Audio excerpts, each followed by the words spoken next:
Tema kedua ada Kitabul Iman. Perhatikan bagaimana urutannya gitu kan.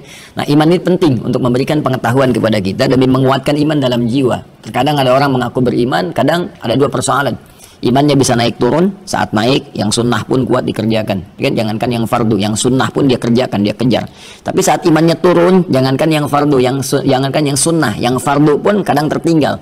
Ya kan? Atau terlambat dia kerjakan. Nah, ini nanti ada 57 hadis membantu kita bagaimana menguatkan iman kita sehingga dinaikkan ke atas dan dijaga supaya nggak turun.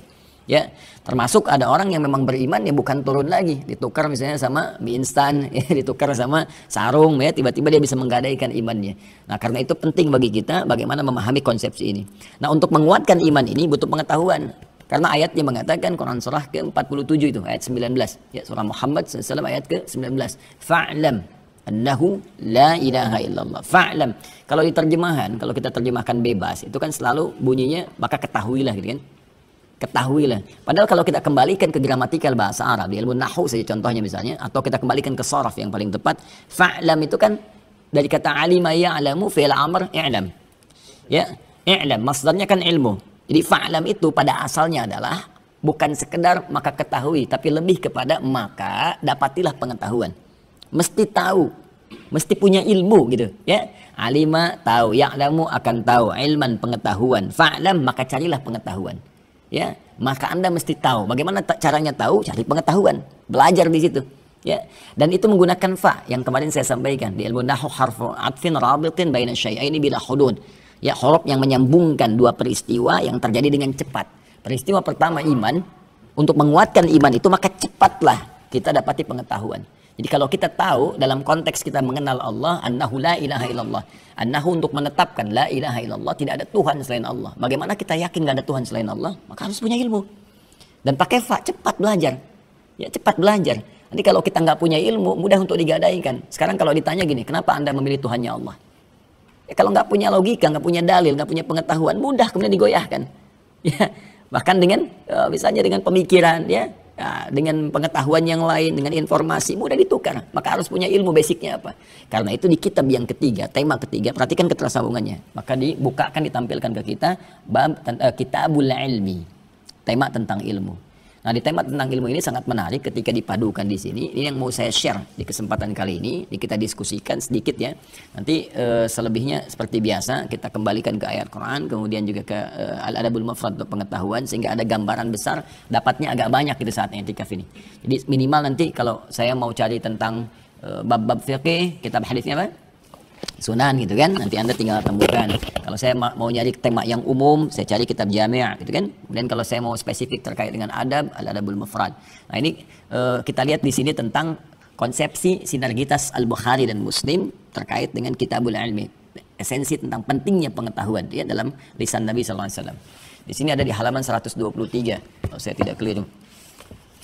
Bismillah, kita coba tampilkan. Nanti saya bacakan. Ini kitabnya belum ada ya karena belum saya berikan yang anak PKU. Betul ya. Ini 122 sampai 123 ini Kitabul Ilmi. Nah, ini perpaduan antara Al-Bukhari dan Muslim. Saya bacakan dulu, nanti kita ambil turunannya dari Al-Quran. Ya. Bismillahirrahmanirrahim. Babul fiqh fid din. Nah, ini sudah saya dikatakan, ini sudah mulai sistematis dan sudah diberikan temanya secara tematiknya. Ya, kalau kita ambil ke Al-Bukhari baru kitab A, kitab B gitu kan.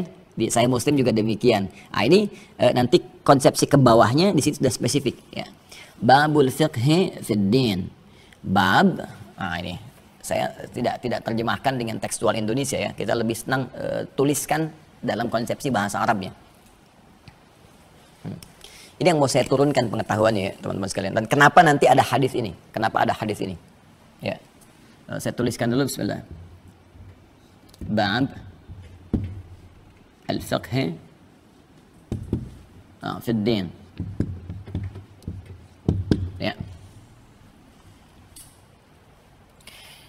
Bab ini jelas bab gitu kan di kita, tapi di bahasa Arab bab itu artinya pintu. Bisa berarti real, bisa berarti kiasan.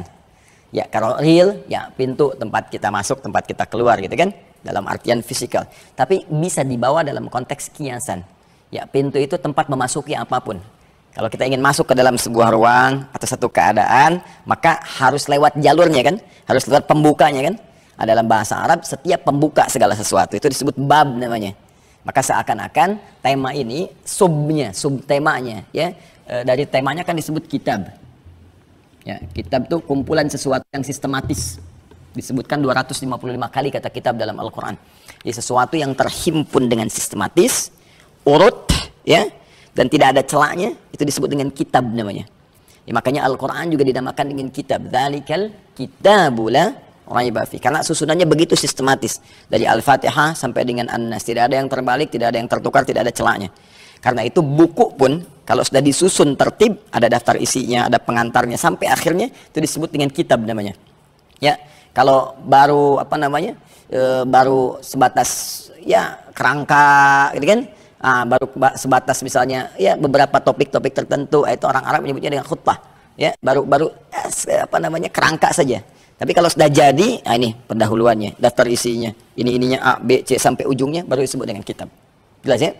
Nah, di setiap kitab ini biasanya ulama menuliskan kitab dulu, ingin memberikan kesan bahwa ini tulisan saya sudah lengkap, tersusun rapi dan sistematis ya. Setiap topik yang Anda ingin kaji, saya buka pintunya, masuk lewat sini ya.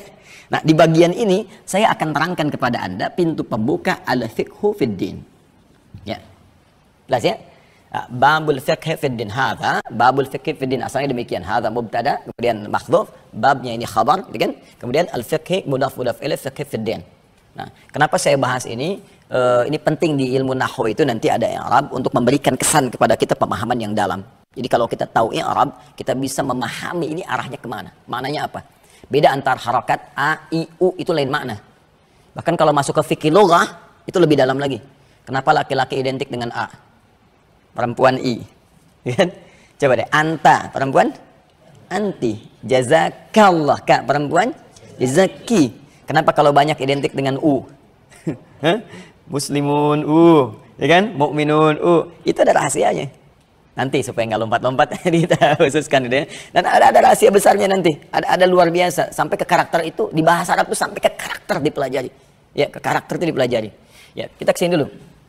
Ini pakai mudhaf ilaih, sesuatu yang disandarkan seakan-akan memberikan kesan kuat pada hal yang mengikat. Ya, bahwa bab ini begitu penting gitu ya, terkait erat dengan sesuatu yang sangat penting dan mengikat pada bagian turunan tema yang saya uraikan. Babul fiqh, apa itu fiqh? Ya. Fiqh itu artinya paham, sederhananya, mengerti, ya, paham, mengerti. Dari kata faqha asalnya, itu masdarnya, keadaannya, keterangannya atau sifatnya, karakternya. Ini kata kerjanya. Saya mau lompat dulu ke Al-Quran, karena ini dasar yang paling utamanya. Kenapa ini muncul nanti ya? Teman-teman sekalian, buka Quran surah ke-9 At-Taubah ayat 122. Paling kiri sebelah bawah di mushaf standar. Mushaf Utsmani paling kiri sebelah bawah. Saya mau cerita sebentar. Jadi dulu ada satu semangat yang dahsyat itu kan, untuk merespon ajakan jihad. Karena dulu masih suasana serang-serang militer gitu kan. Banyak sekali, akhirnya ada panggilan-panggilan untuk mempertahankan diri, bela diri. Dan itu semangat. Karena motivasinya besar. Kalau meninggal syahid surga gitu kan. Makanya kalau ada orang menyeru untuk jihad, idnadal munadi lil jihad, ya, dia mengatakan jahidu fi sabilillah, ayo jihad, jihad. Itu keluar semua, nggak mikir panjang. Karena memang mereka itu hidup untuk wafat. itu poinnya. Hidup untuk apa? Untuk wafat. Jadi gambarannya gini. Gambarannya ya kehidupan ini kan amanah. Kehidupan yang paling abadi itu di akhirat gitu. Jadi, itu sudah bab yang paling tinggi lah. Tapi caranya benar. Ya, kalau dibelokkan ke cara yang salah, jadi bahaya ini. Ya. Caranya benar. Karena itu setiap ada panggilan untuk berkhidmat pada agama, karena ini konsepsinya bekal untuk akhirat, pertaruhan terakhir. Karena dunia itu gini, sifatnya karena sementara, tazul gitu kan, sementara. Maka apapun yang didapatkan, sifatnya sementara saja. Nisbi, sifatnya relatif. Jadi kalau dia kaya, kayanya sementara. Ketika meninggal, selesai kekayaannya. Makanya ketika dikatakan meninggalkan dunia, jadi semua yang ada di dunia tinggalkan. Mau gelar, coba pernah nggak ada orang bisa meninggal, ya kan semua gelarnya sama tuh, almarhum, wafat, apapun jabatan nih, mau presiden, ketua MPR, mau DPR misalnya, mau pejabat, mau apa, nggak pernah ada dituliskan misalnya direktur A meninggal dunia, terus di nisanya tuliskan ya, tetap aja almarhum, selesai. Ya, apalagi harta, jangankan ke akhirat, harta fisikal dunia, ke alam kubur pun nggak ada yang dibawa. Handphone yang paling bagus apapun itu silakan, nggak ada orang bapak kalau meninggal handphonenya nanti sertakan, kalau mama kangen di sekolah aja bisa. Tapi khairan yarah, mama ya amal mithqala dzarratin khairan yarah, ya kan, miskol yang nggak dijawab sarran yarah itu, mama ya amal mithqala dzarratin syarran yarah. Ya, jadi saya mau balikan gini, karena sifat itu sederhana, maka ya, jangan terlalu bersedih, dunia itu teratur gitu, artinya udah diatur, rezeki diatur. Ya kalau kita udah meninggal selesai semua. Ya, tapi kalau misalnya akhirat tuh maaf bekalnya tipis, fakir, maka fakir selamanya karena sifatnya abadi. Walal akhiratu khairul laka minal ula, sifatnya abadi. Jadi kalau fakir selamanya, kalau kaya selamanya. Makanya orang-orang yang cerdas, ya al-kayyisu kata Nabi itu, orang-orang yang cerdas dia akan menyiapkan diri untuk bekal akhirat karena sifatnya abadi untuk selamanya gitu ya. Nah, orang-orang berpikir pada saat itu ya sudah, kehidupan dunia ini tinggal nunggu ajal saja. Ya makanya mereka maksimalkan untuk mencari bekal akhirat. Begitu ada panggilan jihad semua ikut serta. Nah, ketika semua ikut serta itulah kemudian Allah menurunkan satu firman yang sangat luar biasa. Ini pelajaran besar karena peperangan itu, ya, kemudian juga pergulatan itu bukan hanya terjadi perjuangan itu melalui ya fisikal, militer dan sebagainya, akan terjadi sesuatu yang sangat luar biasa. Turun ayat, wa makanal mu'minuna liyanfiru kaffah. Tidaklah semua orang beriman itu mesti berangkat ke medan juang seluruhnya. Kan? Falaula nafara min kulli firqah. Nah, ini saya mau turunkan. Ini sangat menarik teman-teman. Nanti saya turunkan poinnya, setiap poinnya. Falaula nafar min kulli firqah, min kulli firqatin minhum ta'ifah. Ini dia. Liyatafaqahu fid din. Asalnya dari sini. Ya, asalnya sini. Falaula nafara min kulli firqatin minhum ta'ifatun liyatafaqahu fid din. Saya turunkan ke sini. Liyatafaqahu. Ini. Ya tafaqahu fid din. Fid din. Oke. Ini poin utama yang ingin saya katakan. Lalu turunannya nanti hasilnya apa? Waliyunziru qaumahum idza raja'u ilaihim la'allahum yahdharun. Saya mau ke sini dulu. Hendaklah ada sebagian di antara mereka, enggak harus semua pergi ke medan juang. Hendaklah ada berjuang di porsi yang lain. Di sisi yang lain. Apa itu? Lihat tafaqahu fid din. Kalimatnya bagus sekali. Menggunakan lam di sini. Agar mereka ya supaya ini ya di sini nanti masuk kepada mudhari'nya kan, ini perintah sifatnya arahan, kemudian di sini mudhari' dengan makna yang kemarin present kan, continuous dan future, jelas ya. Kemudian ada ta fa qaf ha waw, tadi saya katakan dibentuk jamak. Ini asalnya berasal dari kata fikih ke sini, lalu mendapat penambahan ta dan tasydid sebelum akhir. Nah, di qaf ini ada tasydid, ada tafaqahu di sini. Fikih saja sudah paham, mengerti. Jelas ya? Sekarang mendapatkan ta di depannya dan huruf sebelum akhirnya pakai tasydid.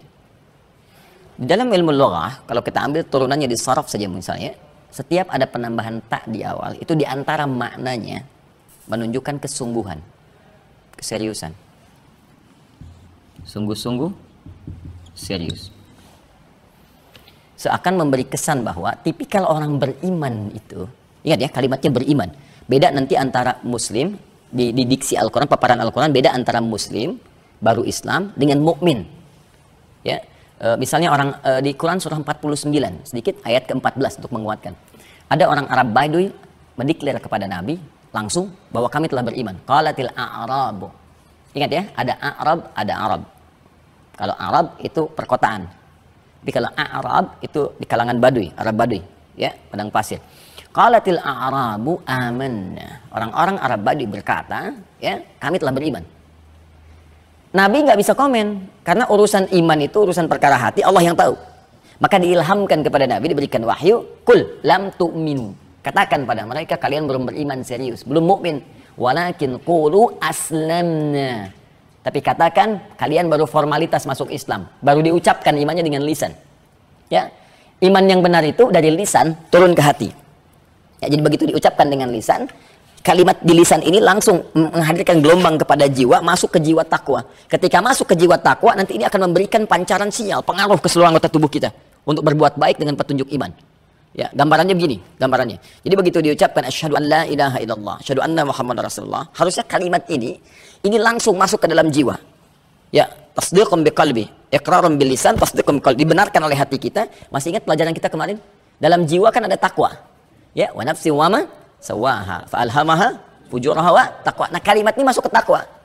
Begitu dia masuk ke dalam jiwa takwa, ini akan jadi sumber pancaran gelombang yang memberikan petunjuk kepada seluruh anggota tubuh untuk bersikap. Karena itulah kalau kita baca Quran dengan benar, seluruh anggota tubuh kita ini ketika akan digerakkan, itu ada pancaran iman dulu, dibimbing oleh imannya. Lalu kita temukan dalam Al-Quran, seluruh fungsi tubuh itu dimulai dengan iman sebelum dijelaskan fungsinya. Kalau nggak percaya, mari kita lihat misalnya. Saya ambil dari ujung kepala sampai ujung kaki, ya, mata misalnya. Buka Quran surah ke-24, An-Nur, ayat 30 sampai 31. Ya, beda antara mata yang didorong dengan fungsi iman dengan yang bukan. Wa qul lil mu'minina, untuk laki-laki, yaghuddu min absarihim. Wa qul lil mu'minina, katakan pada pria-pria yang beriman. Imannya dulu disebutkan.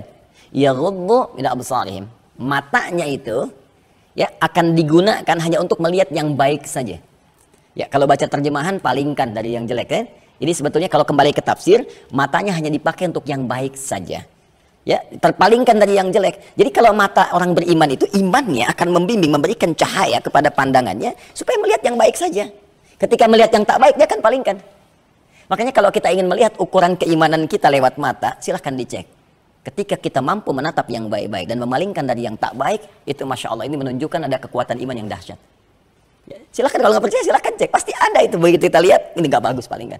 Nah, biasanya semakin tinggi iman, bahkan bukannya dipalingkan, lisannya cepat mengucap kalimat istighfar.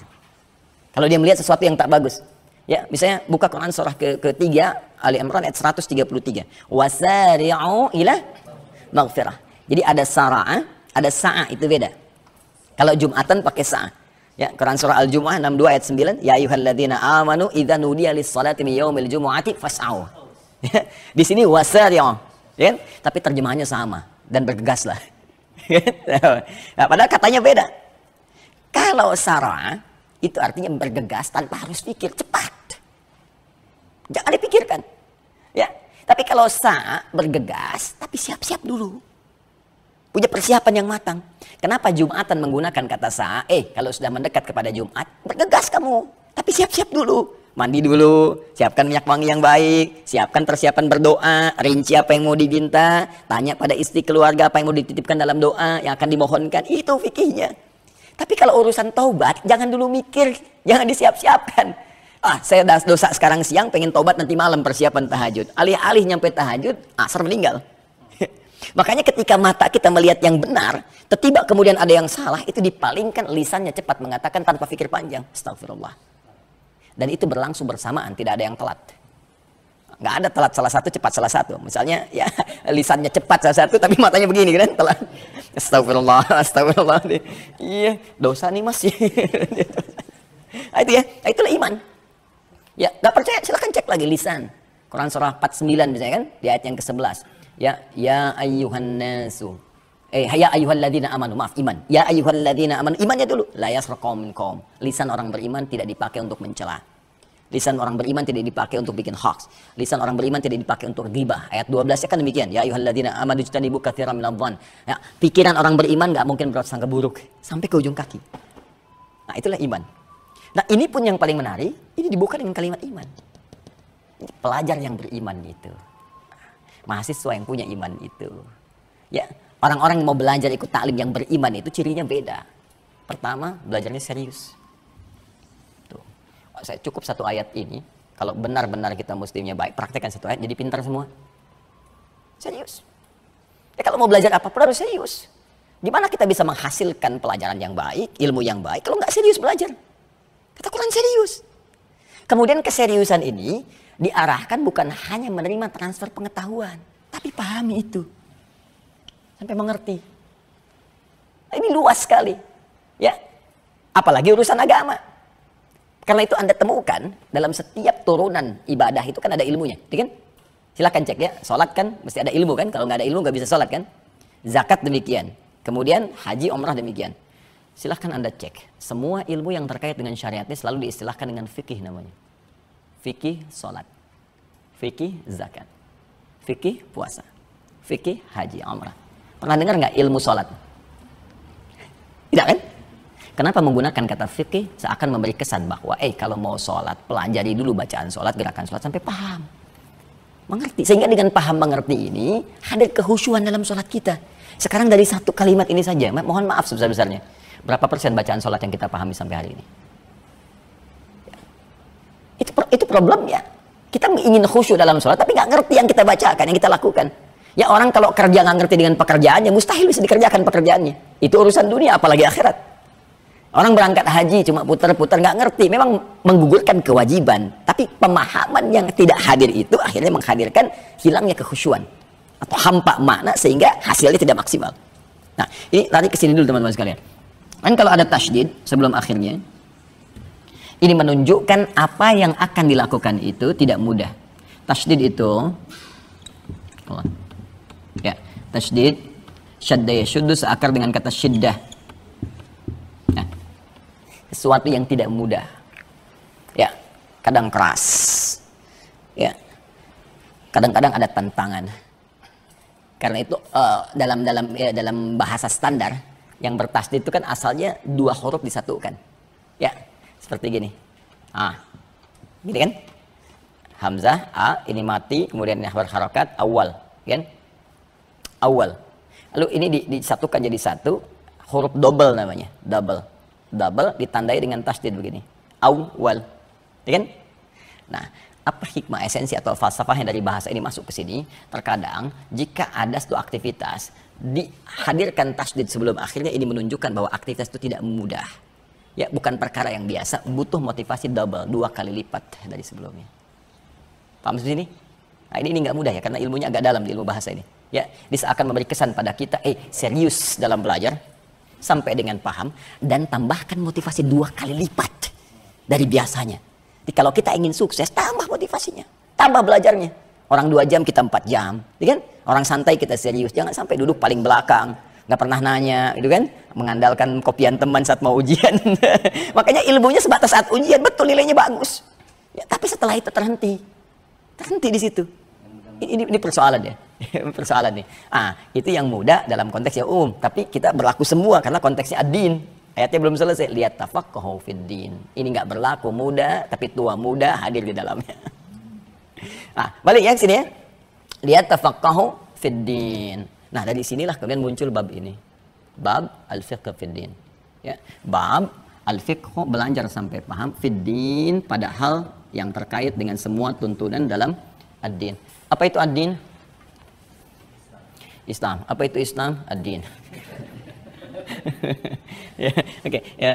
Betul. Kita ambil ad-din itu Islam yang pokoknya. Dalilnya Quran surah ketiga. Kita pakai dalil ya, ayat 19. Inna ad-dina 'indallahil Islam.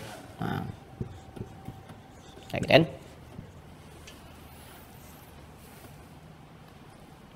Apa itu Islam? Di sini penting. Kalau kita mau kaitkan dengan fikih dalam konsepsi pengetahuan, maka nanti di sini akan ada 2 bagian. Ya. Satu, khusus yang terkait dengan aspek syariat dalam konteks ibadah ritual. Ibadah ritual.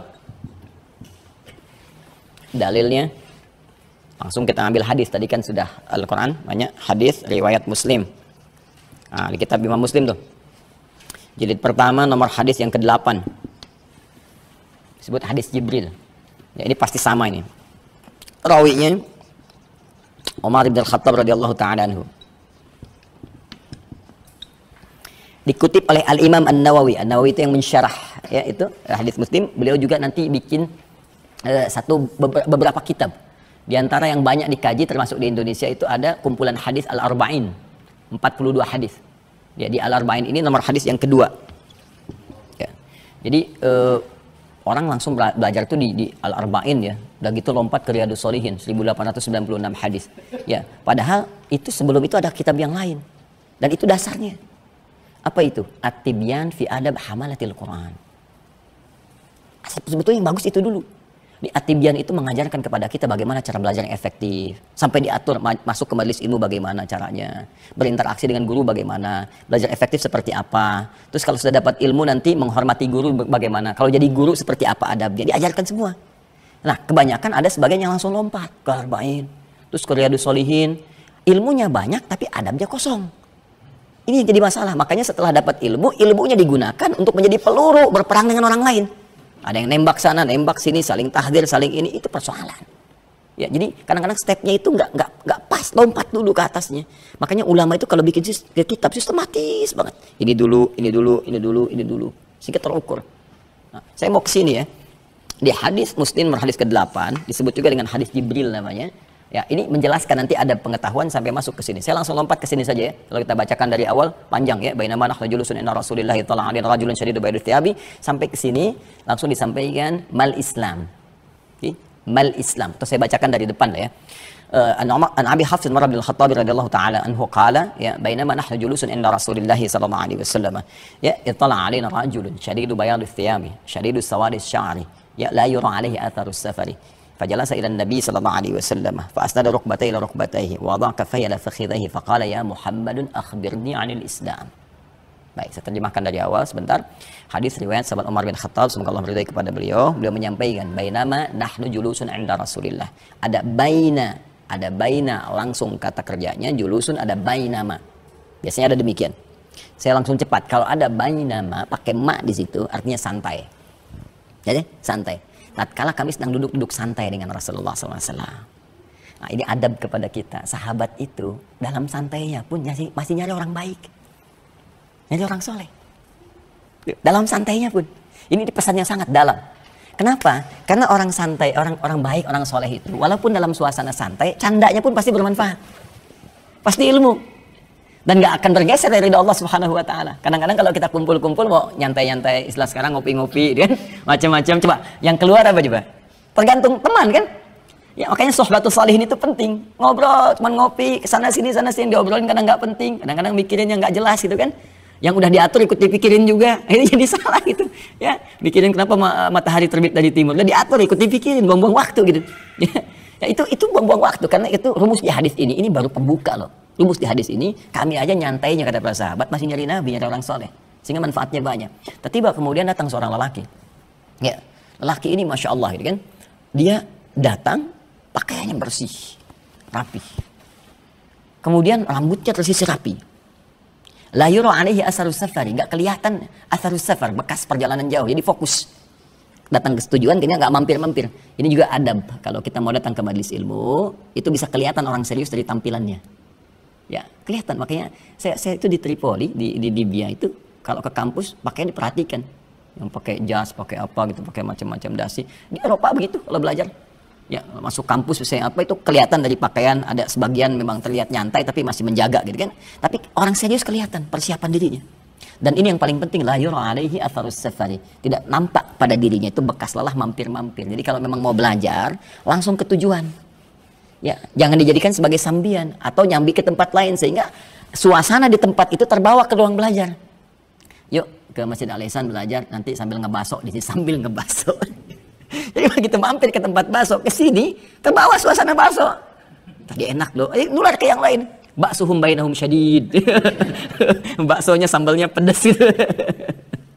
Jadi ke bawah suasana itu. Jadi fokus dulu aja, dari situ baru dibawa. Kalau ke majelis ilmu, habis itu mampir ke tukang bakso nggak ada masalah. Ya, yang jadi masalah bakso yuk sambil ikut kajian sambil, gitu kan? Ini di persoalan. Maka ketika dia masuk, apa adabnya? Fajalasa ilan nabi, datang ke saf yang terdepan. Ya, nanti kalau ada anak ya, saudara kita atau apa belajar, adik-adik kita, antarkan ke kelas itu. Kalau saya antarkan, simpan di saf paling depan. Karena pasti fokus saf paling depan itu.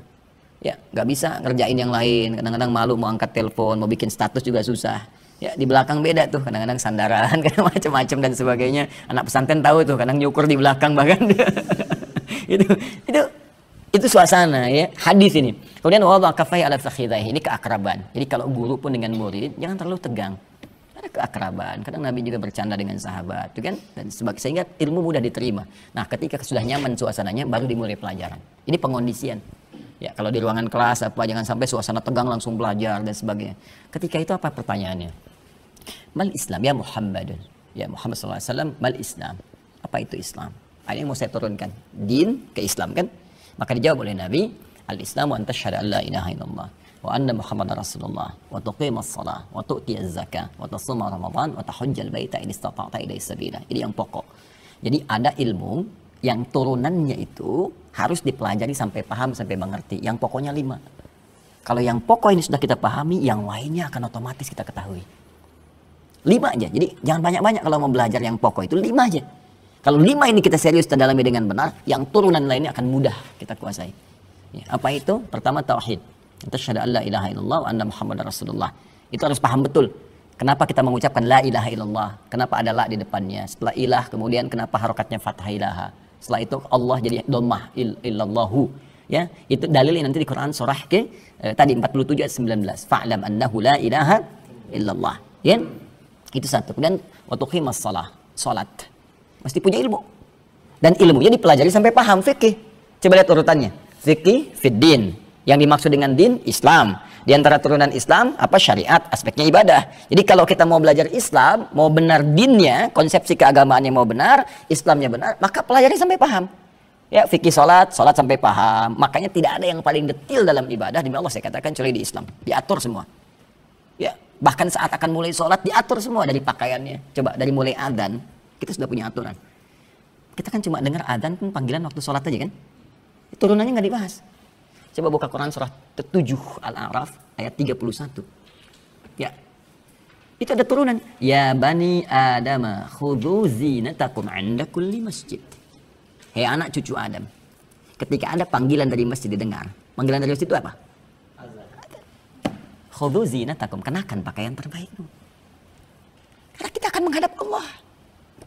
Ya, menghadap pimpinan.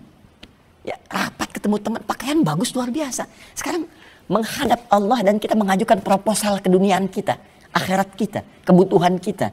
5 kali dalam sehari kita minta kan, penampilan kita biasa-biasa. Apa nggak adil di situ? Ya, kata Allah kenakan pakaian terbaik dan itu membawa kekhusyuan. Nah itu bayangkan baru ada panggilan, belum setelah itu tentang wudhu bersih, masa ketemu teman bersih-bersih, ketemu Allah kotor, kan? Kemudian setelah itu menghadap ke arah kiblat, diatur bagaimana caranya dari takbir sampai dengan salam dan dijelaskan maknanya kenapa begini. Hikmahnya apa? Apa dampaknya dalam kehidupan kita? Itu udah semua. Nanti buka kajian saya yang fikih sholat itu saya terangkan detail tuh. Kalau nanti ada waktu saya tunjukkan beberapa referensi-referensi. Itu dahsyat sekali. Nah itu sholat. Zakat. Coba kenapa disebut zakat? Jadi semua istilah di dalam syariat itu ada maknanya. Bukan kata-kata hampa makna. Sholat aja tadi ya. Kalau kita pelajari itu kan manajemen hidup kita harian. Yuk kenapa subuh? Kenapa ada zuhur? Kenapa artinya zuhur itu apa? Asar apa? Maghrib apa? Isya apa? Sedikit ya, sedikit sebagai gambaran cepatnya. Subuh itu punya 2 kata. Ya, subuh dengan fajar. Subuh dengan apa? Fajar. Ada fajar, ada fujur. Ya, sudah saya terangkan yang fujur kemarin kan? Kalau fujur itu pancaran yang negatif, yang diberikan waswas oleh setan. Lawannya takwa itu. Ya, jadi kalau dia keluar fujur, dia ngasih gelombang rambatan. Rambatannya memberi perintah dari waswas setan disebut ammar namanya. Karena fujur tempatnya di nafas. Ya, wa nafsi wa ma sawaha fa alhamaha fujur. Fujur tempatnya di nafas. Nafas tempatnya di kolbu. Kolbu tempatnya di sodron. Sodron jamaknya sudur. Setan memberikan waswas dari sudur. Alladzi yuwaswisu fi sudurin nas. Tembus ke dalam. Diberi perintah keluar dari fujur itu perintah gelombang-gelombang keburukan. Ini yang kalau kita misalnya terbawa waswas setan, marah, maka dari hati kita keluar langsung di bawah fujur. Tak, mata diberikan cepat sepersekian detik, mata melotot. Lisan meracau, tangan memukul, kaki menendang, sepersekian detik. Nah, itu pancaran jeleknya. Pancaran kebaikan yang bersumber dari jiwa takwa kita disebut fajar namanya. Ya, bentuk kiasannya. Kalau bentuk hakikinya, ya bentuk realnya itu kalau cahaya, ya muncul membelah kegelapan, sehingga menandakan bahwa gelap selesai, malam selesai. Tibalah kemudian pembuka di waktu pagi. Ya, muncul itu di Quran surah kedua ayat 187. Wa kulu washrabu hatta yatabayyana lakumul khaytul abyadu minal khaytil aswadi minal fajr. Jadi begitu cahaya pancaran cahaya tadi keluar, maka kemudian Yang gelap itu hilang, tibalah kemudian yang baik-baiknya. Yang putih terbuka dan seterusnya. Nah, bahasa kiasan, majasnya, kenapa kemudian sholat pertama kita disebut dengan fajar? Seakan-akan itu respon pancaran cahaya keimanan kita yang merespon panggilan yang disampaikan oleh Allah lewat suara muadzin. Allahu Akbar, Allahu Akbar. Orang yang punya iman akan merespon dari kedalaman jiwanya, jiwa takwanya memancarkan pancaran fajar keluar. Respon itu bangun dia siap-siap sholat. Itulah sebabnya kenapa sholatnya disebut sholat fajar. Bukan hanya menunjuk kepada cahayanya, ya, menunjuk kepada awal perubahan waktunya, tapi juga pancaran dari dalam jiwa yang merespon. Itu tinggi sekali dia, ini tinggi bahasanya, yang merespon panggilan itu. Sehingga tafsirnya dari mana? Quran surah ke-8 ayat kedua. Innamal mu'minuna, sungguh orang-orang yang punya iman sejati itu. Orang punya iman sejati kan di dalam jiwanya, tadi saya terangkan. Ya, idza dzukirallahu wajilat qulubuhum. Kalau disebutkan nama Allah, maka akan ada getaran dalam jiwanya, ada pancaran. Itu pancarannya. Makanya dites dalam sehari 5 kali. Masih ada iman nggak? Ya, setiap perubahan waktu dalam sehari, ya, dari subuh, zuhur, asar, maghrib, isya, setiap berubah waktu dites imannya ada nggak? Karena kata Nabi, ada yang subuhnya beriman, sorenya kafir. Ya, asbaha mu'minan fayumsi kafirah. Jadi paginya beriman, sorenya udah kafir. Makanya dicek setiap hari ada iman nggak? Karena itulah diperdengarkan suara lewat muadzin. Allahu Akbar, Allahu Akbar, masih ada getaran. Ya Allah, sudah adzan. Nanti tingkatannya beda-beda. Semakin kuat imannya, belum adzan udah kepikiran. Bahkan ada yang dahsyat nih. Sekarang mau zuhur, udah mikirin, asar nanti jam berapa ya?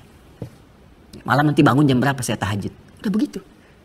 Beda kalau semakin menipis, sudah lain. Baru sahur, buka jam berapa nanti ya? Udah lain tuh. Persepsinya udah berbeda gitu ya. Nah, ini pancaran iman. Fajar. Nah, setelah itu apa yang terjadi? Setelah itu kebiasaan orang-orang Islam itu, orang beriman itu kan malamnya evaluasi. Nyambung ke malam itu sebelum tidur dievaluasi, kan? Fa idza faraghta wa ila rabbika. Ya, Nabi itu membiasakan diri mengevaluasi hari-hari yang telah dilalui, terus istighfar kepada Allah, lalu menyiapkan besok mau ngapain. Nah, jadi orang Islam itu harus punya rencana untuk dieksekusi. Nah, dalam bahasa Arab, sesuatu rencana yang siap untuk dieksekusi, yang sudah matang, itu bahasa dasarnya disebut subuh namanya. Sehingga orang Arab bertanya, kaifa asbahta? Bagaimana kabarmu saat ini, di pagi ini? Sebetulnya kalimat asbah itu bukan sekedar menunjuk pagi, bukan.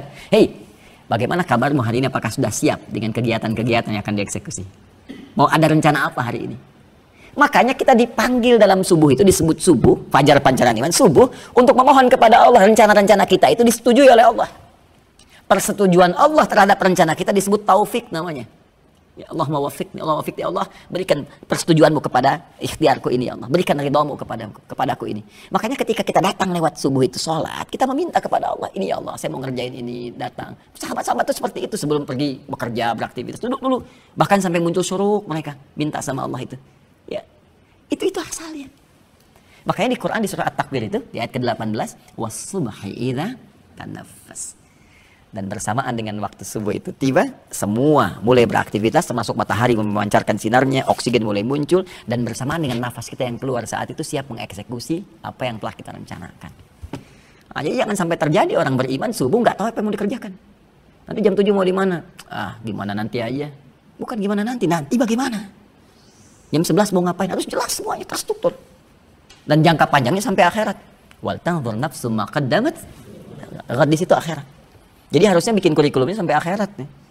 Ya, kalau saya biasa mengajarkan begini, siapa yang mau ke surga? Jelas kita kan? Ya, di usul fikih as-sukutu alamatu diam itu tanda setuju, artinya pengen semua kan? Pengen semua. Makanya kalau punya anak gadis dilamar, ya, diam itu setuju. Ya, kalau keberatan bicara gitu. Ya, kaidah usul fikihnya as-sukutu alamatu gitu. Diam tanda setuju, alamatu na'am. Baik, balik sini. Jadi tapi kan orang nggak pernah detail surganya mau surga yang mana. Kan surga itu dibentangkan, surga Firdaus, surga Aden, ya, terus turunannya ada 8 pintu itu diturunkan. Nah, itu seharusnya di kurikulum amalan. Saya pengen masuk surga Firdaus, apa amalannya? Turunkan Quran surah 23 Al-Mu'minun ayat 1 sampai dengan 11. Jadikan kurikulum hidup ke situ aja konsisten. Saya pengen masuk lewat surga Aden, disambut semua malaikat, turunkan amalannya. Ya, misalnya Quran surah 13 ayat 23 sampai 24, ditafsir nanti dengan Quran surah 35 ayat 32 sampai 33, amalan Al-Qur'an konsisten di situ. Saya pengen masuk lewat Babur Rayyan, ya, saum konsisten di situ. Harusnya begitu. Nah, dari situ turunkan jadi aktivitas dunia, apapun kita pekerjaannya. Apakah pelajar kah, birokrat kah, diplomat kah, pebisnis kah? Ikuti jalurnya. Karena miniatur di masa Nabi sudah ada. Abu Bakar pebisnis, Utsman pebisnis, Abdurrahman bin Auf pebisnis, tapi kan tahajud juga. Utsman kata Al-Imam An-Nawawi, ya, Abdurrahman bin Auf itu bisnis sibuk tapi malam masih sanggup tahajud sampai hatam Quran. Ya, Ali misalnya dosen, kan? Jenius, begawan keilmuan. Tuh Amr bin As di bidang birokrasi, Khalid bin Walid di militer, surga semua. Karena mereka menurunkan spesifikasinya sampai ke bumi, jadi spesialisasi kehidupan, passionnya jelas. Ya, dan itu diikuti walaupun yang lain dikerjakan. Kayak Bilal kok adzan aja, yang lain enggak. Ya. Padahal Bilal kalau mau jadi mufti sepeninggal Nabi bisa, tawaran banyak. Jadi hakim agung bisa. Sepeninggal Nabi cari-cari. Mau dikasih sedekah nggak mau. Kenapa? Karena Bilal terkenang dengan suasana itu. Allahu Akbar, Allahu Akbar. Selesai, Nabi komen, di like oleh Bilal, di share oleh sahabat yang lain sampai ke kita. Ya, kata Nabi, aku mendengar suara terumpahmu di surga. Bilal mikir, adzan aja udah ke surga, udah ya adzan aja. Itu fikih marbot namanya. Kalau kita turunin tuh, jadi motivasi. Itu bukan, profesi itu bukan profesi rendah, tinggi. Kalau yang paham, kalau tak mengerti mungkin dibandingkan dengan dunia. Jangan bandingkan dunia dengan akhirat, terlalu kecil bandingkan dunia dengan akhirat.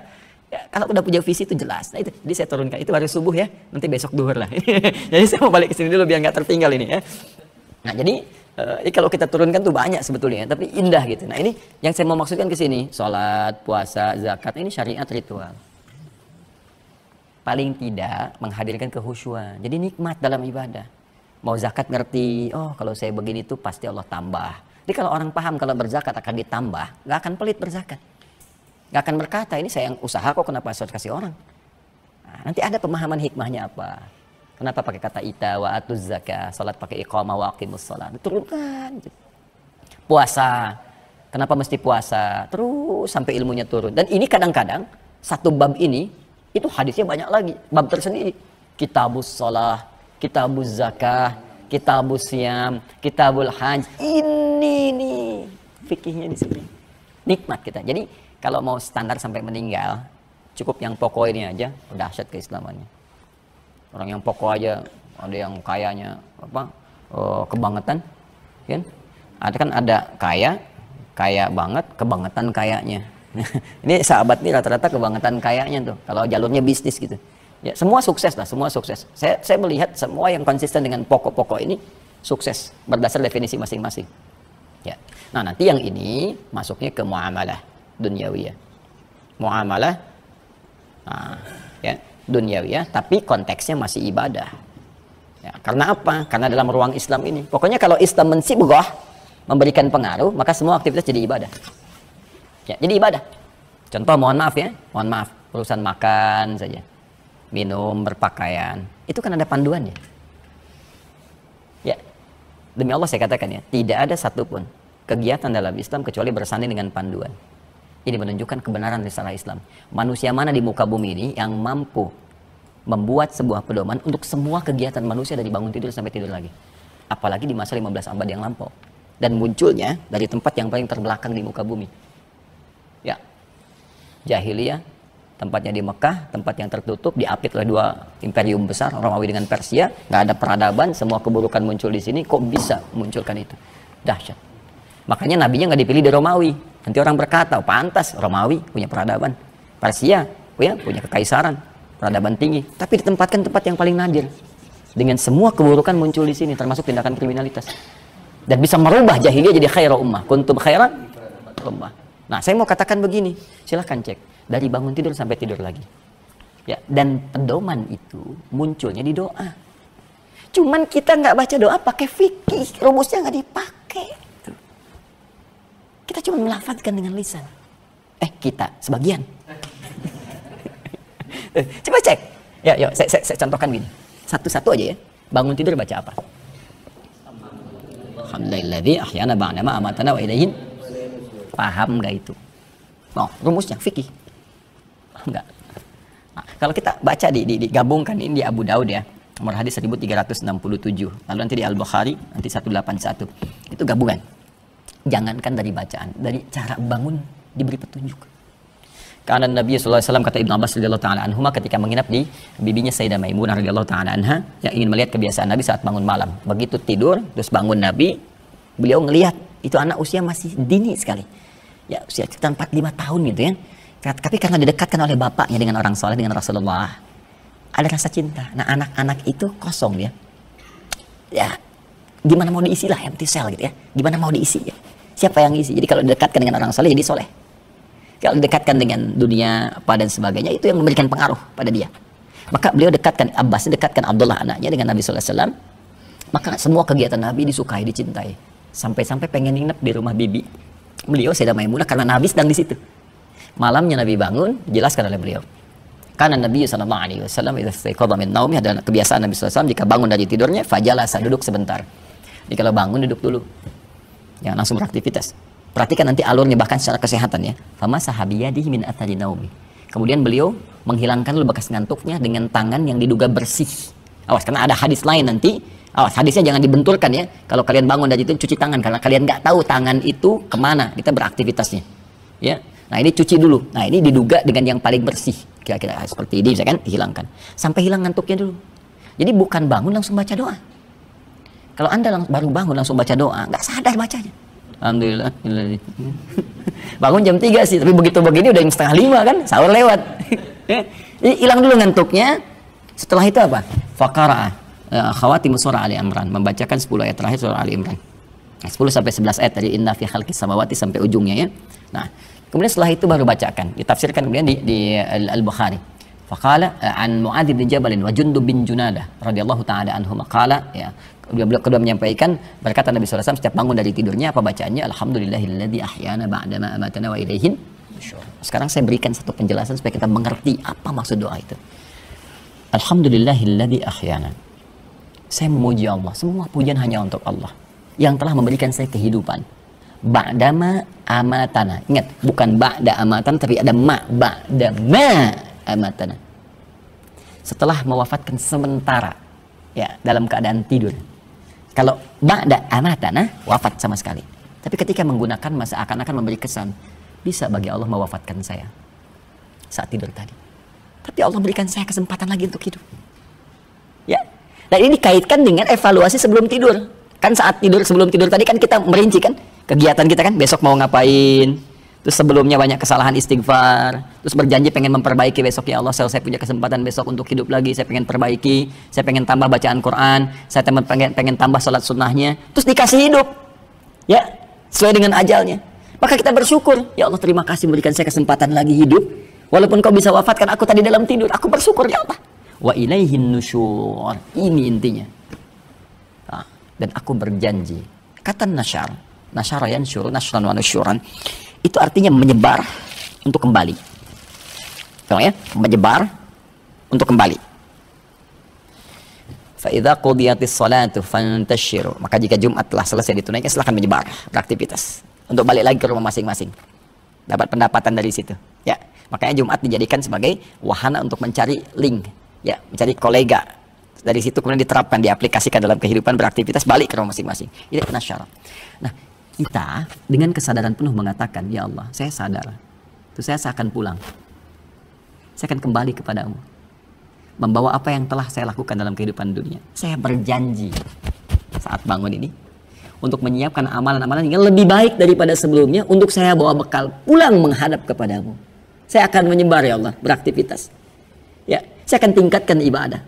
Wa ilaihin nusyurhinya dijadikan bentuk gaib untuk memberikan batas. Ya, kalau bentuknya wa ilaika, jadi seakan-akan dekat waktunya. Jadi kalau kita jadikan gaib, memberikan batas, seakan kita katakan berikan aku waktu ya Allah, tempo untuk bisa memperbanyak amalan, memperbaiki yang sebelumnya, untuk bekal pulang kepadamu. Jadi ketika kita katakan alhamdulilladzi ahyana ba'da mamatana wa ilaihin nusyur, itu komitmen kita pada waktu itu bahwa kita akan mengisi sisa hidup yang diberikan Allah saat itu lebih baik daripada sebelumnya. Jadi kalau hari itu lebih buruk dari sebelumnya, celaka. Makanya ulama mengatakan orang yang harinya lebih bagus dari sebelumnya, orang beruntung dia. Ya, tapi orang yang sama, ya, yang sekarang dengan sebelumnya, itu orang rugi dia, karena nggak manfaatkan waktu. Tapi kalau dia lebih buruk dari sebelumnya, celaka orang itu, dikasih kesempatan nggak diperbaiki. Itu baru doa bangun tidur, belum yang lainnya. Makanya penting kita fikih. Nah, turunan muamalah ini, itu kan turun ke bawah, itu kan baru bangun tidur ya. Belum kalau beraktivitas pagi, ada yang belajar ke kampus, ada yang bekerja, ada yang macam-macam, itu kan ada doanya juga. Nah, setiap kita mulai doa itu, terutama yang terkait dengan pelajaran, apa jadinya? Semuanya menggunakan kata fikih. Ya, saya ambil contoh misalnya. Nabi mendoakan Ibnu Abbas. Ibnu Abbas itu kan bukan hanya belajar agama, yang lain juga dipelajari. Doa nabinya dipegang oleh beliau kepalanya, dikatakan Allahumma faqih fiddin wa alimhu ta'wil. Nah, ini menjadi doa standar bagi setiap muslim saat masuk ke ruang belajar dimanapun, termasuk ilmu umum, karena syariat muamalah kedua itu masuk ilmu umum.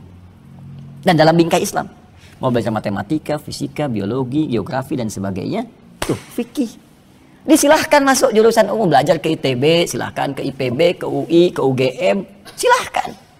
Ya tapi praktekkan ini, belajar yang serius, jadi mahasiswa yang bagus, kan? Pahami setiap pelajarannya, kemudian jadikan itu untuk memperkuat keislamannya. Bukan sekedar cari dunia. Kalau cari dunia yang belum beriman juga sudah bisa. Banyak orang belum beriman, insinyur banyak, dokter banyak. Terus iman Anda pengaruhnya apa pada kedokteran Anda? Iman Anda apa pengaruhnya pada ilmu yang Anda pelajari di fakultas-fakultas itu? Nah, maka saya kasih pelajaran sedikit aja, sedikit saja. Saat saya di Tripoli, saya bimbing itu beberapa ahli minyak gitu. Saya sempat ngajar di Pertamina, di Medco, Akakos Oil, Slumbersi gitu kan, Ali Burton. Itu awalnya sebelum belajar, ke saya datang Ustadz, Masya Allah katanya, kalau Ustadz tahu ya di geologi kita eksplorasi itu batu-batu Ustadz, semua ada kodenya, ada kodenya. Ini begini, ini artinya begini, ini artinya kandungan mineral begini, kedalaman sekian jadi begini. Oh, saya senyum. Baru kita ngaji, saya keluarkanlah kurikulum geologi dalam Al-Quran. Nafi khalqis samawati wal ardh, masuk Al-Baqarah 74 itu kan? Ya, masih ingat kan Al-Baqarah 74? Tsumma qasat qulubuhum min ba'di dzalika fahiya kal hijarati aw ashaddu qaswah wa inna minal hijarati lama yatafajjaru minul anhar. Saya turunkan, Pak. Itu udah ada di Quran. Ragam batu dalam Al-Quran diturunkan nih, yang ada kandungan airnya. Ini yang begini, bahkan ini Pak jatuh karena Allah. Jatuh karena Allah perintahkan, bahkan saking khusyuknya dia jatuh. Saya ingin tunjukkan siapa yang buat itu semua. Terus turunkan sampai pekan berikutnya berubah kalimatnya. Masya Allah Ustaz, begitu besar kekuasaan Allah Subhanahu wa Ta'ala. Yang bisa memberikan tanda pada setiap batu untuk menunjukkan kekuasaannya. Jadi dunia dapat, pendekatan ke Allah pun meningkat. Itu harusnya demikian. Astronomi boleh, jangan cuma dipakai untuk menunjukkan gugus bintang ini dan sebagainya, ngatur bagaimana ritme misalnya di alam semesta, tapi juga gunakan itu sebagai tanda untuk mendekatkan diri kepada Allah. Ya, minimal untuk tahu Ramadan kapan, ya. Kemudian juga untuk tahu Idul Fitri kapan, untuk tahu Idul Adha kapan. Makanya semua disebut dengan alam namanya. Coba alam langit, alam hewan, pernah dengar itu? Alam tumbuhan. Alam itu apa? Alam itu artinya apa? Hah? Bukan, alam itu dari bahasa Arab. Nah, kapan alam mulai muncul? Oh, setelah Petifera. Bukan. Alam itu secara bahasa artinya tanda. Makanya diambil dari situ ya ke dalam bahasa Indonesia menjadi alamat. Alamat itu tanda yang mendekatkan pada tujuan. Di mana tempat Masjid Al-Ihsan alamatnya? Alamatnya di mana? Tahu, oh di situ jalan jingga sekian, kan? Ketika tahu alamat lebih cepat sampai ke tujuan. Alam ini kenapa disebut alam? Karena menunjukkan tanda tercepat menuju Allah Subhanahu wa Ta'ala. Diberikanlah tanda kekuasaan Allah itu di alam supaya kita lebih cepat kenal Allah. Tandanya itu disebut dengan ayat. Karena di Quran dikatakan inna fi khalqis samawati wal ardi wa ikhtilafil laili wan nahari la ayatin liulil albab. Gitu. Nah, mahasiswa muslim, mahasiswa beriman, kita yang beriman, belajar di fakultas umum pun harus sampai kepada ayat. Ya, jangan bergerak, jangan batasnya di titik alam saja. Kalau cuma alam, yang belum beriman pun bisa. Kita harus sampai ke ayat. Ayatnya apa? Sehingga berubah status menjadi ulul albab. Ya, apa itu ulul albab? Albab itu jamak dari kata lub. Lub. Pernah lihat kelapa? Kelapa ya. Kelapa itu kan ada kulit luar, hijau hindi, ada kulit luarnya kan? Ya. Dan setelah itu ada batoknya kan? Kulit juga kan? Kulit keras kan? Setelah itu ada bagian kulit bagian daging kan? Ya kan? Setelah itu ada daging, terus di dalamnya tahu nggak ada yang putih, bening, halus gitu kan? Itulah lub. Jadi inti kelapa kedalamannya itu lub di dalam itu. Ada orang yang ilmunya bisa sampai memahami sampai ke kedalaman. Ada yang cuma nangkap di luar aja, kulit kelapa luar. Ada yang baru sampai ke batok. Jadi orang kalau mau lihat bintang ke atas, ya lihat ke atas tuh. Ada yang baru lihat bintang bagus ya sinarnya, itu kulit kelapa luar. Ya. Wah ini bisa jadi gugus penunjuk nih, arah kemana? Itu baru dalam, mau masuk daging. Oh ini bisa dijadikan sebuah petunjuk untuk menentukan waktu. Itu baru daging yang dalam. Ketika kita katakan Subhanaka ma khalaqta hadza batila. Mustahil yang menciptakan ini kecuali Allah. Seperti Nabi Ibrahim menemukannya. Ya, Nabi Ibrahim menemukannya. Itu barulah ulul albab. Dia menemukan ayat. Nah, tugas kita mencari ayat lewat pengetahuan. Makanya rugi kalau cuma belajar pengetahuan untuk dunia. Belum tentu kepake. Belum tentu kepake. Kalau ini udah pasti kepake nih. Coba belajar fikih sholat, tiap hari sholat kan? Antum tuh lucu kadang-kadang itu. Tiap hari sholat tapi ilmunya nggak dipakai. Belajar sholat yang dipakai tiap hari, ilmunya nggak serius. Tapi dunia yang belum tentu diraih, seriusnya luar biasa. Bikin seminar, stadium general, sekolah sampai S1, S2, S3, sampai dingin tuh. Ini belum tentu dipakai gitu. Kadang-kadang manusia tuh, aduh gimana ya. Makanya saya sering bilang cepi, cepat pikirkan gitu kan. Nah ini paham ya. Nah sekarang baru baca hadisnya. Kalau udah paham ini, hadisnya kita baca. Ini penutupnya. Jadi kenapa nanti pengantar ini penting saya sampaikan untuk masuk ke sini. Kalau orang nggak tahu ini, baca ini hampa nanti. Gitu aja pahamnya. Tapi kalau kita mengerti dari sini, baca hadisnya nyambung. Ya, kadang-kadang orang hadisnya dulu dibaca, baru disyarah begini, gitu ya. Tapi saya coba balik untuk mendapatkan kenikmatan dalam merasakan hadisnya. Bismillahirrahmanirrahim. Qala haddatsana an Muawiyah qala, hadis dari riwayat Muawiyah bin Abi Sufyan, ini termasuk jenius Muawiyah ini. Ya, nanti di bawahnya di backup oleh Amr bin As, Ibn As radhiyallahu taala anhu. Nah, ini saat jadi gubernur nanti khalifahnya naik Muawiyah bin Abi Sufyan dan nanti masuk pada kategori dinasti Bani Umayyah. Ya. Termasuk meriwayatkan hadis. Jadi jangan terjebak oleh fitnah-fitnah yang berkembang di lingkungan ya. Ya, kita menghormati semua sahabat kita cintai. Ya, jangan sampai ada sebagian kita dukung, yang lain kita nistakan, itu tidak baik. Ya, tidak baik. Nanti pendiri Nahdlatul Ulama, Hadratus Syekh Kiai Haji Muhammad Hashim bin Asy'ari, ya bin Asy'ari, itu punya 19 kitab. Di kitab kedua ada namanya Risalah Ahlus Sunnah wal Jamaah. Ya, saya dulu senang baca itu sampai ulama-ulama lokal, ulama kita gitu ya. Ya, kitabnya luar biasa, rasa internasional itu. Ya, bahkan sebagian saya hafalkan itu. Ya. Nah, itu di kitab kedua di halaman yang ke-10. Ya, halaman yang ke-10 paling kanan sebelah bawah itu paragraf terakhir, beliau menunjukkan tentang satu aliran secara akidah yang agak aneh gitu. Ya, agak aneh. Wa minhum, kata beliau, dan di antara aliran yang aneh itu yang tiba-tiba datang ke Pulau Jawa tahun 1333 Hijrah. Ya, 1333. Sekarang 1442. Dikurangi aja, ya. Dikurangi 1333 untuk mendapatkan Masehinya. Itu ada di antara aliran mereka menjubalighuna hawa Sayyidina Ali bin Abi Thalib. Siapa yang senang terlalu berlebihan mengkultuskan ya sampai ke sahabat Ali bin Abi Thalib, kemudian senang mencela sahabat yang lain.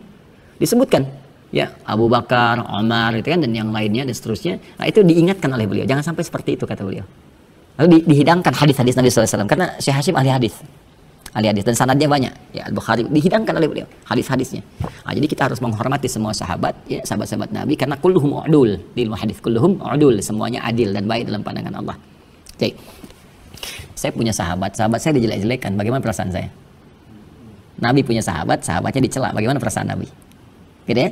Nah, makanya dalam banyak kesempatan Nabi memegang tangan sahabat, mengatakan ini sahabatku, siapa yang melukainya dia melukai aku. Ya. Bismillahirrahmanirrahim. Qala Muawiyah pernah menyampaikan, sami'tu an-nabiyya sallallahu alaihi wasallam yaqul, ini hadisnya saat beliau naik ke mimbar ya berkhutbah. Nah, jadi pejabat-pejabat dulu bisa khutbah itu. Pak Azul PR itu ya, terus nyiapkan kadar-kadar pejabat dia bisa khutbah. Nah, Jumatan saya khutbah menterinya gitu kan. Nah, kemudian ya presidennya insyaallah kan, gubernurnya, bupatinya, nah, itu bisa khutbah. Ya, kalau dia muslim dan harus benar, makanya basicnya harus Islam yang baik.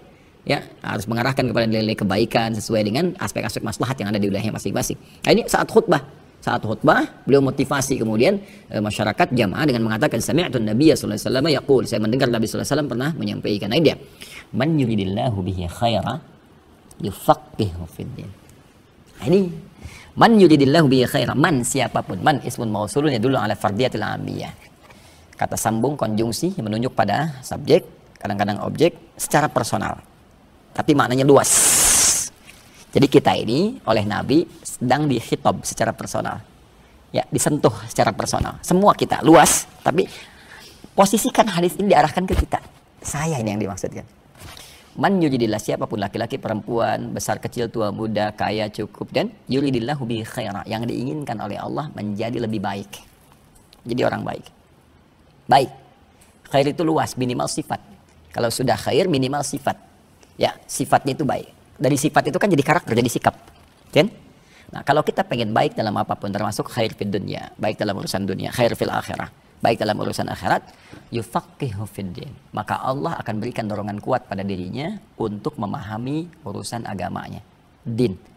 Belajar sampai paham. Dan din itu tadi, syariat, ibadah dengan muamalah. Jadi kalau kita pengen baik, pengen bagus, ya pengen sejahtera urusan dunia, maka belajar dengan ilmu. Makanya Imam Syafi'i bilang begini, man arada dunya fa'alaihi bil ilmi. Wa man arada al-akhirah fa'alaihi bil ilmi. Wa man aradahuma fa'alaihi bil ilmi. Siapa yang pengen dunianya itu sejahtera, bagus, sukses, maka dia harus punya basic ilmu yang kuat. Nah, ilmu di kita itu fikih. Jadi kalau belajar sampai paham. SD paham, anak cek lagi pulang ke rumah. Saya dulu begitu, belajar pulang ke rumah ditanya sama ibu saya, belajar apa tadi? Dicek sampai mengerti. Ya, jam sekian gak boleh nonton TV, dicek semua. SMP apalagi gitu kan, masuk pesantren, kita ngulang-ngulang dan seterusnya. Ujian saya 3, Pak. Masa-masa saya, Fahad nggak tahu saya ya, 2 tingkat di bawah saya dulu ini. Ujian saya masih 3 kali. Jadi pertama ujian lisan, ya kan? Yang kedua ujian tulisan, ya. Jadi kadang-kadang ditukar tulisan dulu, terus dicek di lisan, ya supaya tahu ini yang benar nggak yang ditulis nih dengan yang diucapkan, kan? Habis itu gabungan keduanya, dan itu udah 3 kali ini 2 lagi agama dengan umum. Kalau udah masuk puncak kelas 6 itu materi 6 tahun diujikan. 6 tahun. Jadi saya masuk itu SMP yang ada kalau di Arab gini-gini apa namanya tsanawiyah. Ya, tsanawiyah kalau di Arab itu aliyah sebetulnya yang di kita. Tsanawiyah aliyah, SMP SMA. Itu pelajaran dari kelas 1 SMP tsanawiyah sampai ke aliyah kelas 6 diujikan keseluruhannya. Pas 6 tahun. Jadi belajar tuh gini terus 2 bulan ujiannya. Ujian tulis, ujian lisan. Dan jawaban harus lancar. Kalau udah berkurang nilai. Terus jangan kemana-mana. Biasanya kan kalau udah ujian lisan kan suka ada mukadimahnya banyak pembukaan. Udah pokoknya nggak usah menurut saya dalam suasana ini langsung jawab gini. Itu tuh. Ya makanya itulah fikih gitu. Itu fikih. Ya, nah ini dia teman-teman sekalian. Nah, memang harusnya begitu belajar itu. Sampai ke kampus demikian. Jadi SKS itu bisa baik bisa enggak sih? Ya. Sistem kebut seterusnya ya baik gitu kan. Tapi kalau sistem kebut semalam, kadang-kadang 1 jam, itu saya punya kesan yang sangat menarik saya saat di Libya. Ada orang Afrika datang kepada saya, Wallahi Syekh Hadi katanya. Limada katanya? Mazdik. Tapi Allah ya, istaghrab Indonesian. Saya heran orang Indonesia itu. Kenapa saya bilang? Wallahi ana darastu syahr hada lil imtihan. Saya belajar sebulan untuk belajar itu. Oh wallahi ya'khudh minni, yasta'ir minni kitab, ista'ara minni kitab, dia minjem kitab saya, buku saya. Ini udah sah habisnya. Cuma 1 jam doang dia baca kan ya. Nilai saya 7,5 dia 8. Saya ketawa, saya bilang belum tahu kamu SKS. Indonesia itu luar biasa, Masya Allah ya. Semua tempat baik semua. Tapi Indonesia ini saya rasakan Masya Allah gitu. Apa aja cepet deh. Makanya semua di Indonesia tuh bisa diolah. Diolah. Saya di Masr ya. Waktu di Masr 2006 takriban. Saya pernah di Mesir itu 2006. Ya, smak, ya, smak, ya, ikan teman-teman sekalian. Itu teman-teman di Arab kan makan ikannya ya, merus, pun kepalanya dibuang, ya. Ramauha ya, talauha ya fil ifturuk gitu.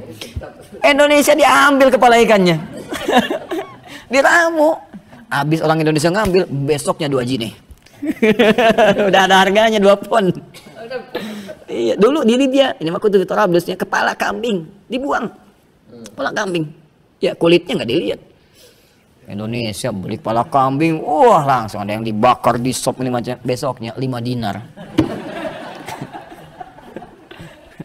Bahasa coba lihat, bahasa apa aja lidah orang Indonesia itu cepat sekali. Orang Cina bisa bahasa Arab ketahuan Cina ini. Ya kan? Ya, orang Jepang sama bahasa Inggris Jepang ini. Orang Indonesia asal di radio aja. Where have you been, John? Oh, John. Wah, dikira tuh orang Chicago, ternyata Chicago yang bilang gitu. Bisa muncul. Nah, jadi saya ingin katakan demikian. Maka kalau mau jadi orang hebat, belajar. Mau jadi orang sukses akhirat, belajar. Belajarnya sampai paham. Nah, ini baru satu kata gitu fikih. Nah, teruskan dulu sebentar ya. Wa inna ma ana qasim Allah ya'ti. Saya cuma sharing aja kata Nabi. Di urusan like, share, komen tuh udah ada di hadis. Di copy paste sama Facebook gitu. Kata, "Wa inna ma ana qasim." Saya cuma share aja. Jadi Nabi itu ditugaskan oleh Allah untuk berbagi. sampaikan. Lalu kita diteruskan balik wani walau ayat, sampaikan walaupun cuma satu ayat satu. Jadi kita itu umat penyampai. Makanya mau balik itu penyampai. Kalau minta fatwa jangan sama mau balik, salah. Mau balik jangan penyampai tabligh, nyampein aja. Nah, dai ngajak. Jadi kalau sudah pakai jadi dai harus ada ilmu. Ilmu sebatas apa yang diajak. Yuk tahajud, harus belajar ilmu tahajud. Minimal pada aspek itu. Di atas dai nanti ada mufti. Ya, ada mufti, ada qadhi. Qadhi itu lebih mengikat. Kalau mufti kayak MUI dia, fatwa itu memberikan tapi nggak mengikat sifatnya, secara moral saja. Tapi kalau sudah qadhi, harusnya di Kemenag tuh ada sifat-sifat qadhi. Itu sudah ada hukum yang mengikat. Jadi negara berperan di situ, bisa mengeluarkan punishment atau reward. Gitu ya. Jadi kalau nggak dikerjakan bisa dihukum. Itu qadhi namanya. Mengikat sifatnya sepanjang nanti ada kemaslahatan universal. Nah, jadi teman-teman sekalian di sini, karena Nabi anak Qasim, saya berbagi. Ini sifat orang Islam tuh berbagi. Jangan pelit, jangan soleh sendiri gitu. Surga terlalu luas kalau buat sendirian. Ya, makanya dalam doa pun di Quran itu banyak redaksi menggunakan Rabbana atina fid dunya hasanah. Ya kan? Rabbana la tu'akhir. Kenapa pakai kita untuk menyertakan orang dalam doa kita? Ya, minimal kebaikan itu disebarkan. Coba dalam sehari pernah nggak mendoakan supaya orang belum beriman dapat hidayah Allah. Coba biasakan itu. Nanti nikmat hati kita itu. Ya, dan minimal kita ada usaha. Jangan nanti suatu saat dihisab di hadapan Allah, kenapa saya tempatkan kamu bertetangga dengan non-muslim, tapi nggak pernah bahkan kamu doakan. Ya, sehingga dia kesulitan mendapatkan petunjuk. Ya, bahkan aku telah berikan, tapi jalurnya kamu saya tempatkan di situ nggak ada peran dari kamu. Mau jawab apa? Ya, saya kira Allah udah ngasih petunjuk duluan. nggak bisa mulut dikut Allahnya. Bagaimana cara mendatangi Allah? Namanya lewat takwa. Takwa itu didesain oleh Allah sebagai cara untuk mendekat kepada Allah. Ingin apapun, mau dunia, mau akhirat, mau macam-macam, gitu kan? Nanti takwa turunannya ibadah. Makanya ada satu ayat dalam Al-Quran yang menyandingkan kalimat takwa dengan peningkatan pengetahuan. Itu ada di ayat 282 di surah Al-Baqarah. Langsung ke ujung ayatnya. Akhir ayat 282 di surah Al-Baqarah. Kalau di mushaf standar paling kiri sebelah bawah, ya, paling bawah langsung. Wattaqullah wa yu'allimukumullah. Wattaqullah, tingkatkan takwamu kepada Allah, wa yu'allimukumullah. Dengan meningkatkan takwa itu Allah akan berkenan terus menambahkan pengetahuan dan mengajarkan kepadamu. Karena itu saya kasih rahasia cepat ya. Para ulama itu menyiapkan anak-anaknya juga termasuk mereka. Dari kecil itu meningkatkan takwa dulu sebelum belajar. Makanya pendidikan mereka cuma dua. Yang paling pokok, sholat dengan Quran. Ya, sholat dengan Al-Quran. Sholat, Quran, dan hasilnya dahsyat. Silahkan cek ya, semua ilmuwan, baik yang ulama di bidang syariat ataupun begawan pengetahuan. Ya, kalau di syariat kan ada Syafi'i misalnya kan, ada Imam Malik, Imam Ahmad, Imam Abu Hanifah dan ke atasnya ataupun ke bawahnya. Di begawan pengetahuan ada Al-Kindi, Al-Farabi, ya, Al-Khawarizmi, Al-Battani, Ibnu Sina dan sebagainya. Itu silahkan, saya pernah baca biografinya itu. Dari kecilnya udah hafal Quran rata-rata 7 tahun, 9 tahun. Sholatnya bagus. Ya, pernah dengar Ibnu Sina? Ya, banyak isu di luar itu, klarifikasi dulu, baca yang betul. Perkaya wawasan bacaan kita itu ya. Ada satu tokoh di kita yang pakar Ibnu Sina. Namanya Dr. Syamsuddin Arif. Saya rekomendasikan beliau untuk mengkaji buku-buku pemikirannya. Itu hafal Quran 7 riwayat. Terus bahasanya juga kalau nggak salah 11 apa ya yang dikuasainya itu. Dan termasuk cendekiawan sampai di dunia barat sangat dikagumi. Selain Gus Hamid, ya, Gus Hamid Zarkasi yang dari Gontor itu punya buku Mishkat namanya. Yang ini itu dahsyat tuh. Ya, pemikirannya luar biasa sampai orientalis tuh sungkan tuh sama beliau itu. Sekarang malah yang pakai Malaysia. Di Malaysia sekarang ininya mengabdikan ilmunya. Itu ilmunya banyak sekali itu, luas ya, Masya Allah. Nah, itu termasuk yang pakar terkait dengan pemikiran dan riwayat Ibnu Sina. Wah, kalau udah nulis bagus. Ya, kalau bicara mungkin standar, tapi kalau udah nulis sama diskusi itu luas. Gambar-gambarnya Dr. Syamsuddin Arif namanya. Nah, saya ingin gambarkan begini. Semua itu, Ibnu Sina termasuk, itu kalau lupa sesuatu, bukan melihat ke karyanya, sholat 2 rakaat. Ya, sholat selesai. Lupa sesuatu, sholat selesai. Kita agak beda. Nggak pengen ingat pun jadi ingat dalam sholat itu.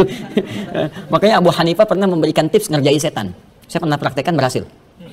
Jadi kalau lupa, jadi satu kali ada yang datang ke Abu Hanifah, ya Syekh, Allah yang ada sit di Amerika, saya lupa dalam urusan ini. Khalas salli rakaatain, sholat 2 rakaat. Nanya, udah nggak usah banyak tanya, sholat aja katanya. Sholat kan, Sholat dulu, sholat. Dia sholat kan 2 rakaat. Begitu udah sholat, datang ke Abu Hanifah. Syekh, aku udah ingat nih, pulang dulu. Ditanya Abu Hanifah, kenapa engkau perintahkan sholat? Sebetulnya aku sedang ngerjain setan, katanya. Ya kenapa? Karena di rumus hadis, setan itu kan saat kita takbir, dia menggoda kan. Kata Nabi, fayaqulu syaitanu udhkur kada, udhkur kada. Ya, hatta la yas'ural musalli kam rakatan yusalli. Setan itu kalau kita sudah takbir, kalau belum takbir biasa. Kalau sudah takbir, Allahu Akbar, baru dia masuk. Ingat kita apapun. Ingat pekerjaan, ingat ini, ingat itu, ingat yang belum dijawab, ingat status belum diupdate, masuk semua. Itu benar kata Nabi. Sampai ada orang lupa berapa rakaat sedang menunaikan sholat. Kadang-kadang yang hilang pun ingat.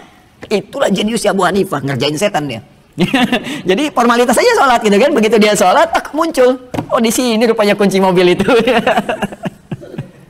Nah jadi itulah. Setan nggak bisa baca hati isi kita. Nggak bisa baca isi hati kita, nggak bisa. Dia hanya memberikan was-was. Itu kan niat itu hanya Allah yang tahu. Ya hanya Allah yang tahu. Makanya ibadah kita diukur niat. Innamal a'malu bin niat ya. Nah, jadi dekati Allah dengan takwa. Saya tutup terakhir. Walan tazala hadhil ummatu qa'imatan ala amrillah la yadurruhum man khalafahum hatta ya'ti amrullah. Allahu akbar.